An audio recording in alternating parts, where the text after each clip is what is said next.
যখন আমি প্রথম শুরু করেছিলাম গাড়ির ব্যবসা অর্থাৎ ট্রাকের ব্যবসা, তখন কিন্তু অনেকেই, আমি সেই সময় Lafarge Surma cement limited France ভিত্তিক কোম্পানি, সিমেন্ট কোম্পানিতে চাকরি করতাম। সেই চাকরি করার সুবাদে কিন্তু আমি একটি ভালো হ্যান্ডসাম স্যালারি পেতাম। সেই চাকরিটা ছেড়ে দিয়ে আমি কিন্তু ট্রাক কিনেছিলাম 2014 সালে, এবং সেই দিয়ে একটি দুটি করে 5টি ট্রাক কিনেছি।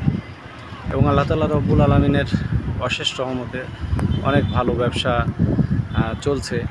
কিন্তু আমি যখন প্রথম দিকে আমি চাকরি ছেড়ে দিয়ে ট্রাক কিনি, তখন কিন্তু অনেকেই ভেবেছিল যে এটা একটা আহাম্মকের কাজ হচ্ছে, এটা না করলেও পারতো, একজন অফিসার মানুষ কেন ট্রাক কিনবে, ইত্যাদি ইত্যাদি ইত্যাদি। তো এখন আমার ব্যবসা ভালো চলছে, সবাই ভালো বলছে। তো সবাই আমার জন্য দোয়া করবেন। সবাই ভালো থাকবেন, সুস্থ থাকবেন। আল্লাহ হাফেজ।